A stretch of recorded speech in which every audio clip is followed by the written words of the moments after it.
Hello दोस्तों, मेरा इस एजुकेशनल चैनल को देखने वाले सभी दर्शकों को मेरी ओर से बहुत बहुत स्वागत।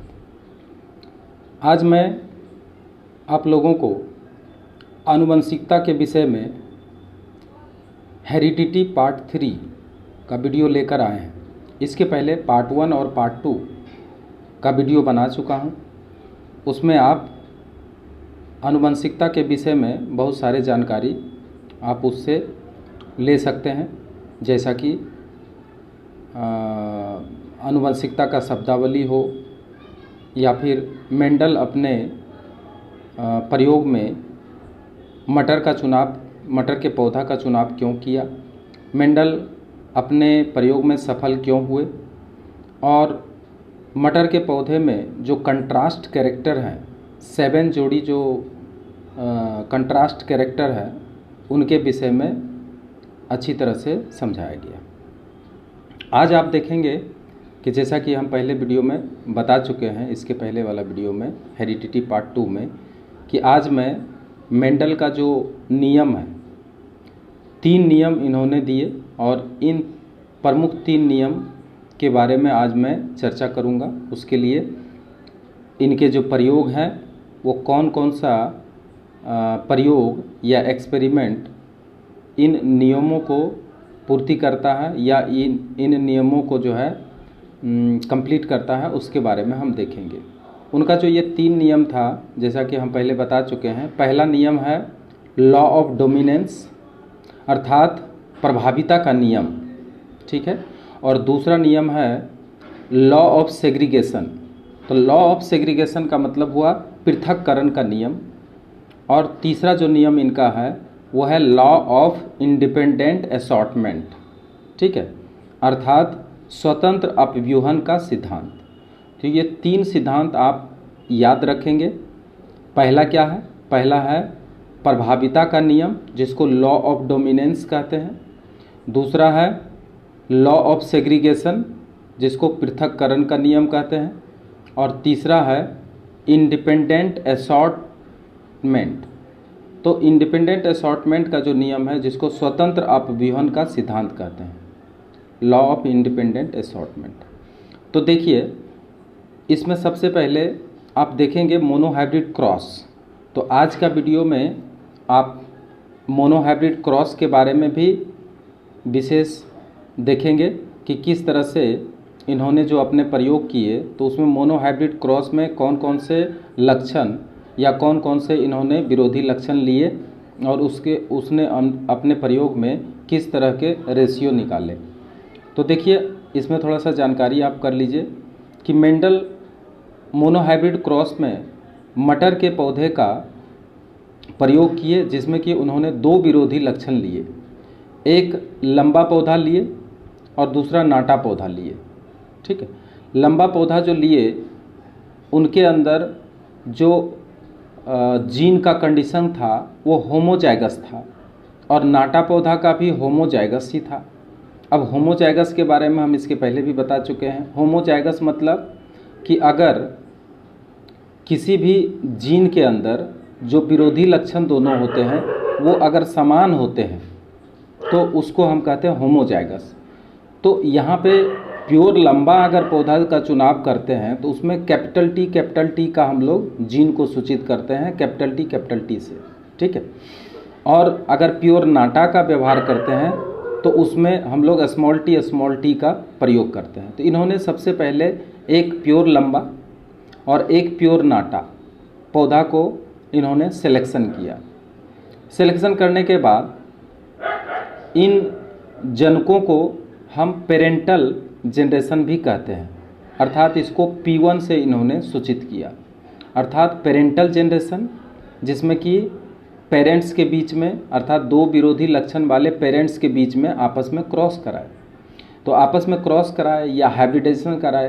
तो हाइब्रिडेशन कराने के बाद इन्होंने देखा कि फर्स्ट फिलियल जनरेशन में, अर्थात प्रथम पीढ़ी में जितने भी संतान हुए वो सारे संतान लंबे हो गए, ठीक है।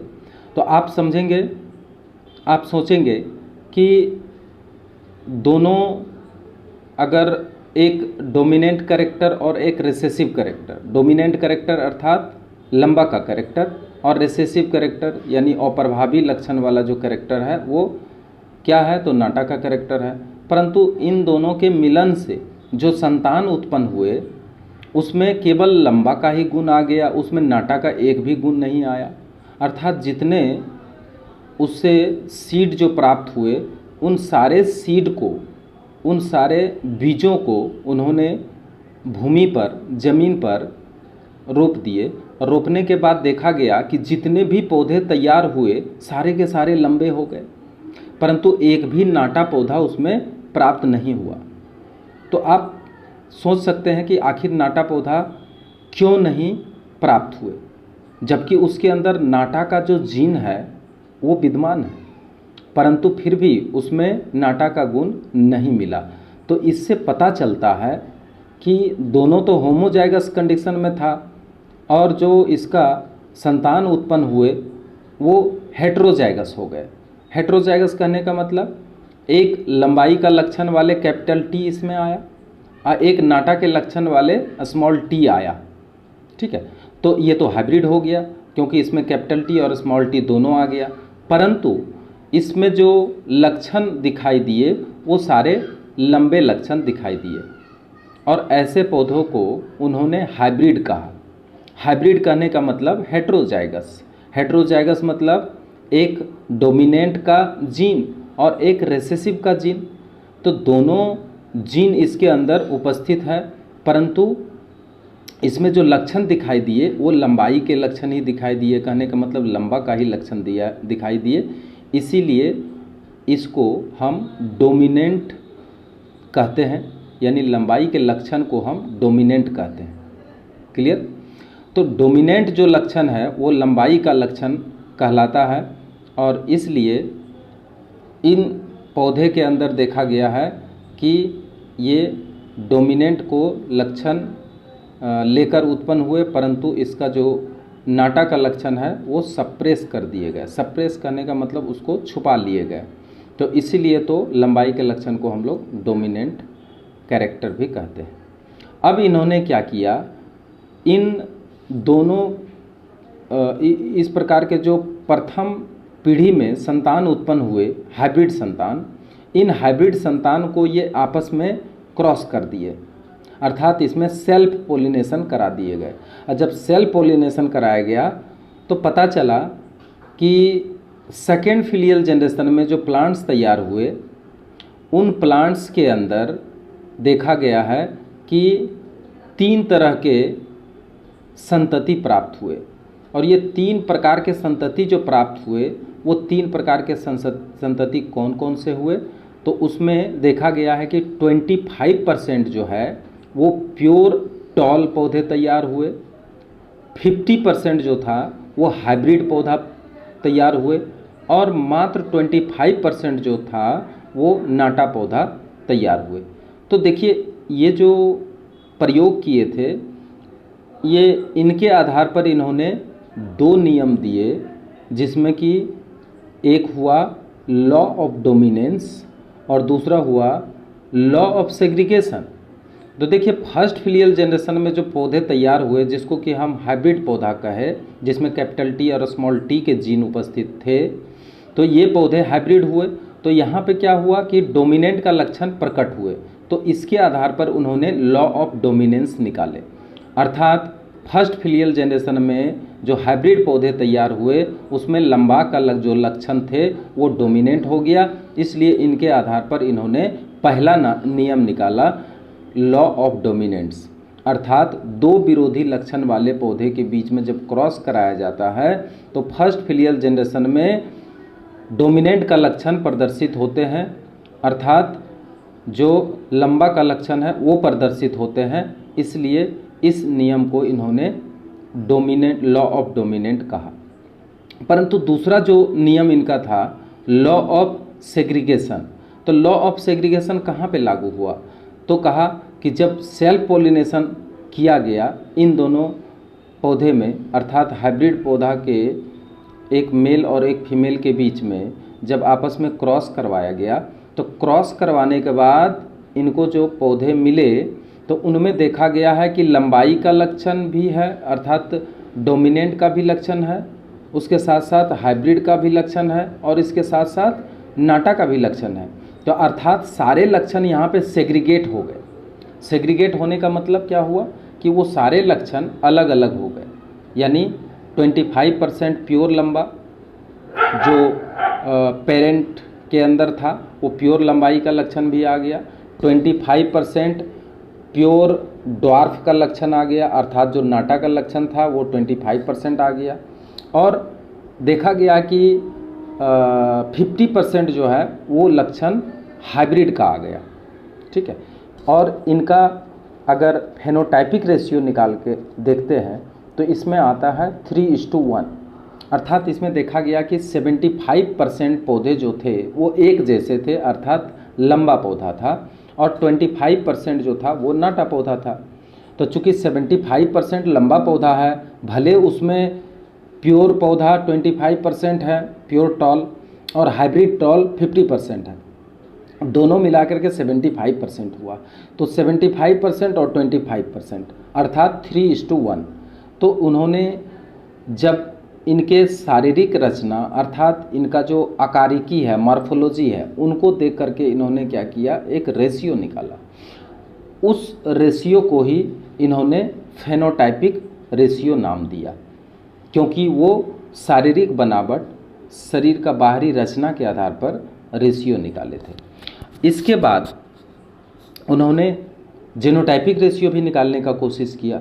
तो जेनोटाइपिक रेशियो में क्या देखा, उनके जीन का संरचना, अर्थात उनका जब जीन हम लोग देखते हैं तो 25% जो होता है वो प्योर लंबा होता है, अर्थात कैपिटल टी होता है ना, और 50% जो होता है कैपिटल टी स्मॉल टी होते हैं।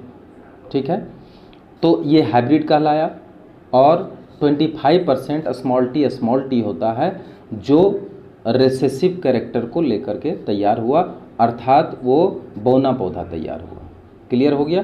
तो इस तरह से उन्होंने 25%, 50% और 25%, इसको जब हम लोग कैलकुलेशन करते हैं तो इसका रेशियो आता है 1:2:1। तो देखिए ये परीक्षा के लिए बहुत ही महत्वपूर्ण है। आपको पूछा जाएगा कि मेंडल के द्वारा, ठीक है, मोनोहाइब्रिड क्रॉस में जो फेनोटाइपिक रेशियो निकाला गया, अर्थात जो फेनोटाइपिक रेशियो आया वो रेशियो क्या था, तो आप बताएंगे 3:1। और अगर पूछा जाए कि मोनोहाइब्रिड क्रॉस में मेंडल के द्वारा जो जीनोटाइपिक रेशियो प्राप्त हुए उसका रेशियो क्या है, तो आप लिखेंगे 1:2:1, अर्थात 1:2:1। ठीक है, तो आप अभी पेपर और पेन की सहायता से हम उस हाइब्रिडाइजेशन को समझाते हैं।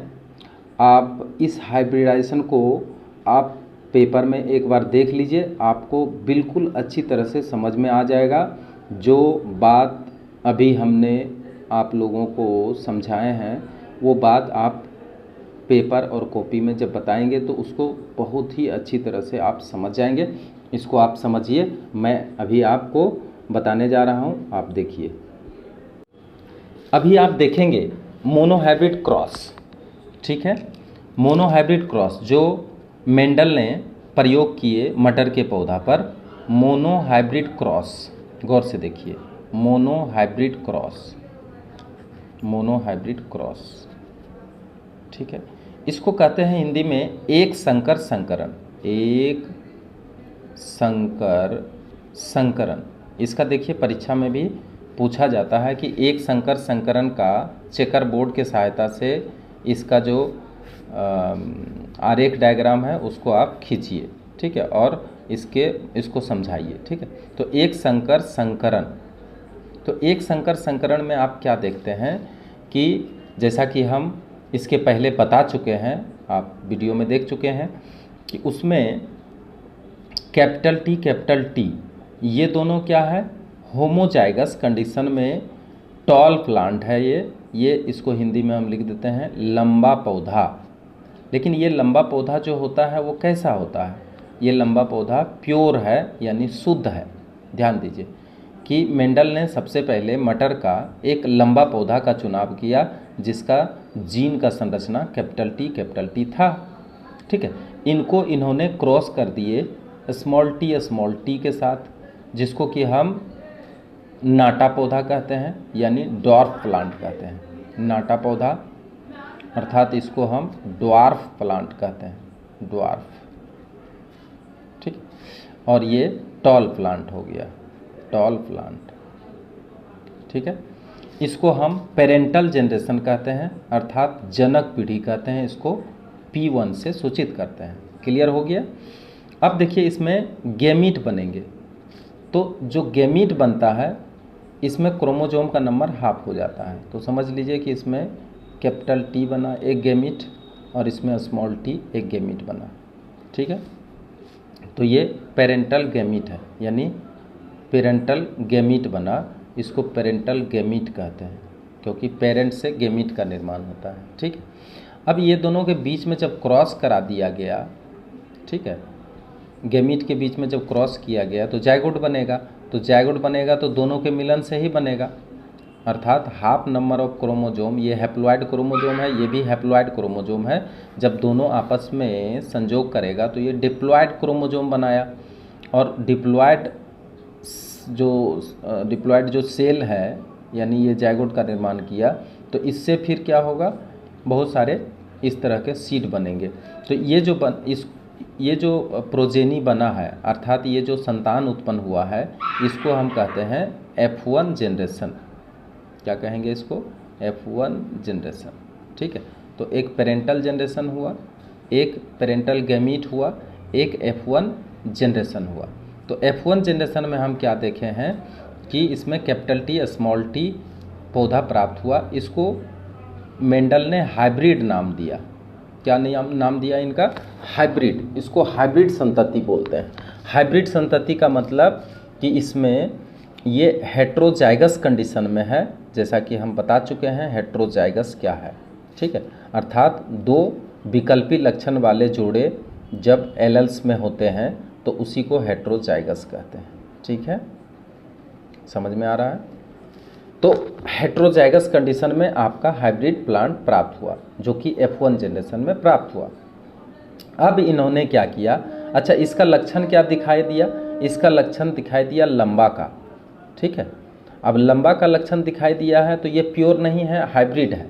ठीक है, लेकिन दिखने में सारा का सारा प्लांट, अर्थात इसके अंदर ये जैसे फर्टिलाइजेशन किया, फर्टिलाइजेशन करने के बाद उसका फूल हुए, फूल के अंदर बीज हुए। अब बीज को क्या करेंगे, वो बो देंगे। तो बीज को जितना भी बीज यहाँ पे मान लिया 10 बीज निकला, 20 बीज, 25 बीज, जो भी बीज निकला, तो वो सारे बीज को अगर बो देंगे तो जितने भी प्लांट तैयार होंगे वो सारे के सारे पौधे कैसे होंगे, तो लंबे होंगे। लेकिन आप उसे देख कर नहीं पता कर सकते हैं कि ये प्योर लंबा है या हाइब्रिड लंबा है। तो देखने से इसलिए पता नहीं चलेगा क्योंकि ये पौधा जो प्योर टीटी वाला है वो भी लंबा दिखने में है, और एक हाइब्रिड लंबा वो भी दिखने में लंबा है। तो आप कैसे पता करेंगे कि ये प्योर लंबा है या हाइब्रिड लंबा है? तो इसके लिए क्या किया जाता है, जेनोटाइपिक रेशियो निकाला जाता है, अर्थात इसका जीन का संरचना का अध्ययन किया जाता है। तब पता चलता है कि ये लंबा तो है ज़रूर, लेकिन ये कैसा लंबा है, ये हाइब्रिड लंबा है। अब देखिए मेंडल फिर क्या किया, तो ये जो कैपिटल T स्मॉल t आया, यहीं पे इनका जो लॉ ऑफ डोमिनेंट का जो नियम इन्होंने दिए, जिनमें इन्होंने इनके नियम में कहा गया है कि अगर दो विकल्पी लक्षण वाले जोड़े के बीच में क्रॉस कराई जाती है तो फर्स्ट फिलियल जनरेशन में जो डोमिनेंट कैरेक्टर होता है उसी का लक्षण दृष्टिगोचर होता है। इसीलिए उनका नाम दिया लॉ ऑफ डोमिनेंट या प्रभाविता का नियम। क्लियर? अब इसको आपस में क्रॉस कराते हैं। ठीक है, जब आपस में क्रॉस कराते हैं, जिसको सेल्फ पोलिनेशन कहते हैं, तो सेल्फ पोलिनेशन में क्या होगा, कैपिटल T स्मॉल t, और इसको भी क्रॉस करा दिया जाएगा कैपिटल T स्मॉल t। ठीक है, अब ये F1 जनरेशन वाले जो संतति है उसी के बीच में आपस में क्रॉस किया, इसको सेल्फ पोलिनेशन कहते हैं। जब आपस में क्रॉस कराते हैं तो इसको सेल्फ पोलिनेशन कहते हैं, सेल्फ पोलिनेशन कराया गया। ठीक है, तो सेल्फ पोलिनेशन जब कराया गया तो इसमें देखा गया कि दो तरह के गैमीट बने, ठीक है। इसमें जो F1 गैमीट, इसको क्या कहेंगे, F1 गैमीट। तो F1 गैमीट कितने प्रकार के बने, दो प्रकार के गैमीट बने। दो प्रकार के कौन कौन से बनेंगे, देखिए इसमें एक कैपिटल T बनेगा, ठीक है, एक स्मॉल t, यानी दो प्रकार के गैमीट यहाँ पे निर्मित हुए, ठीक है। और इसमें भी तब उसी तरह से दो प्रकार के गैमीट निर्मित होंगे, ठीक है, कैपिटल T स्मॉल t, ठीक। अब इस गैमीट को हम चेकर बोर्ड के सहायता से यहाँ पे दिखा रहे हैं कि जब ये आपस में क्रॉस कराएगा तो इसका जो F2 पीढ़ी होगा, F2 जनरेशन जो होगा, उसमें किस तरह के पौधे तैयार होंगे। तो देखिए इसको कभी कभी परीक्षा में भी चेकर बोर्ड के सहायता से F2 जनरेशन को दिखाने के लिए बोला जाता है। तो आप सीख लीजिए इसको कि चेकर बोर्ड के सहायता से किस तरह से हम इसको दिखा सकते हैं। क्लियर है? तो देखिए एक आप बॉक्स बनाएंगे, ठीक है, इसको चेकर बोर्ड कहते हैं। ये वर्ग के हिसाब से हम लोग बनाते हैं।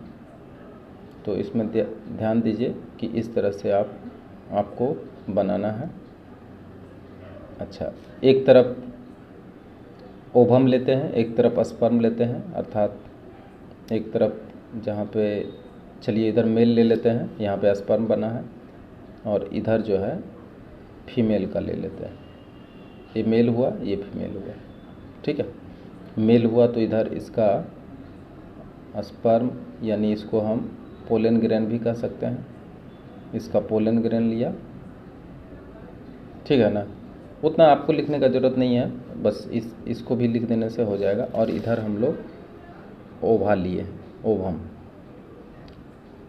ठीक है, इसको हम एग भी कह सकते हैं, एग या ओवा जो भी हो, ठीक है। अब जब क्रॉस कराए हैं तो यहाँ पे देखिए दो कैरेक्टर हम लोग लेंगे, दो ठो गैमीट लेंगे, एक कैपिटल T लेंगे, एक स्मॉल t लेंगे। ध्यान से देखिए, एक कैपिटल T लेंगे, एक स्मॉल t लेंगे, ठीक। टी जब आपस में क्रॉस हुआ, टी जब आपस में संयोग किया तो कैपिटल T बनाया, और इसमें कैपिटल T स्मॉल t बनाया, और इसमें कैपिटल T स्मॉल t बनाया, और इसमें स्मॉल t बनाया, ठीक है। तो अब देखिए ये जो कैपिटल T बनाया, ये आपका प्योर टॉल हुआ। क्या हुआ?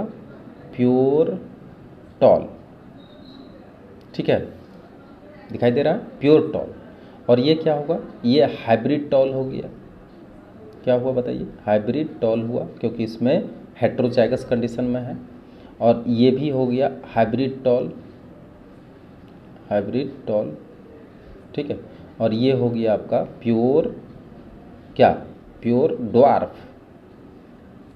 अब हम आपसे पूछते हैं कि इसमें बोलिए कि कितने परसेंट होमोजाइगस हुआ और कितने परसेंट हेट्रोजाइगस हुआ। तो कमेंट करके बताइएगा कि कितने परसेंट इसमें होमोजाइगस हुआ और कितना परसेंट हेट्रोजाइगस हुआ, ठीक है। कमेंट में आप लिखिएगा आपको कहाँ असुविधा हो रही है। तो देखिए इसमें आप लिखिए, हम बता दे रहे हैं। यहाँ पर क्या है कि टी ये सेम जीन है, इसलिए ये होमोजाइगस, और यहाँ पे देखिए सेम जीन है, इसलिए ये भी होमोजाइगस। तो 50% इसका होमोजाइगस हुआ और 50% इसका हेट्रोजाइगस आ रहा है। देखिए कैपिटल T स्मॉल t। तो अब देखा गया कि जब सेकेंड फिलियल जनरेशन में आपस में जब सेल्फ पोलिनेशन कराया गया तो ये जो F1 जनरेशन में प्राप्त संतति हुए, इसमें देखिए लंबा, प्योर लंबा का भी पौधा प्राप्त हुआ, हाइब्रिड लंबा भी हुआ और प्योर डॉर्फ भी हुआ। अर्थात यहाँ पर क्या हुआ? तो कैरेक्टर सेपरेट हो गया, अर्थात पृथक्करण का नियम मतलब होता है सेपरेशन। तो यहाँ पे सारे गुण क्या हुए? अलग अलग हो गए, प्योर भी मिल गया, हाइब्रिड भी मिल गया और ड्वार्फ मिल गया। तो इसलिए इनका जो सेकेंड नियम है, लॉ ऑफ सेग्रीगेशन, वो इसी में लागू होता है, सेकेंड फिलियल जनरेशन में ही लागू होता है।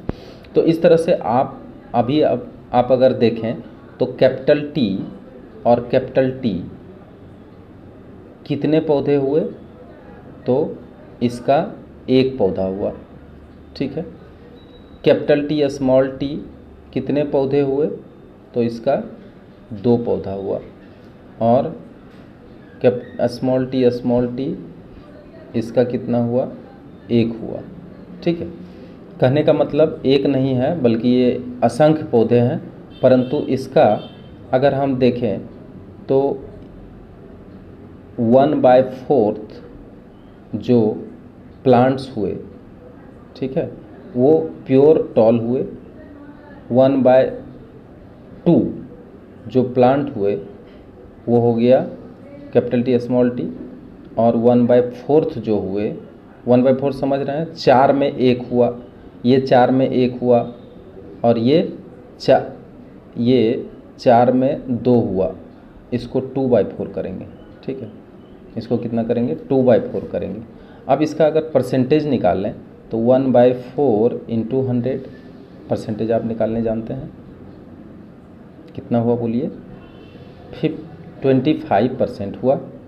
ठीक है, तो देखिए जो प्योर टॉल प्लांट है वो 25% आया, और इसको अगर हम निकालते हैं तो 2/4 इंटू 100, इसको भी काट लीजिए, कितना आएगा, 25, अर्थात 25 इंटू 2 50%। तो 50% जो प्लांट आया आपका वो क्या आया, वो आया हाइब्रिड। और फिर 1/4 को फिर आप मल्टीप्लाई करके निकालिए, तो इसमें आ गया आपका 25%, यानी ये हुआ 25%।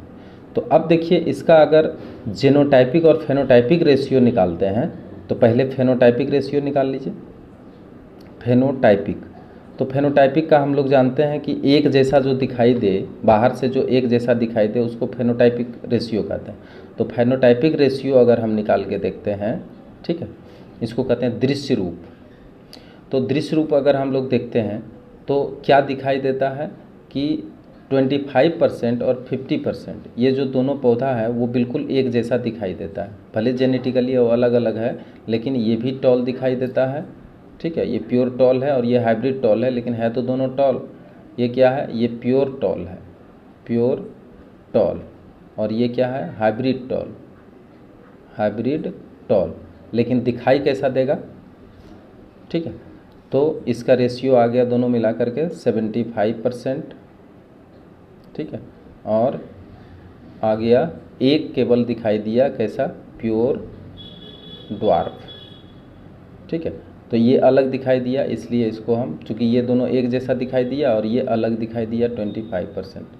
अब इसको अगर हम काट लेते हैं तो इसका रेशियो आता है 3:1।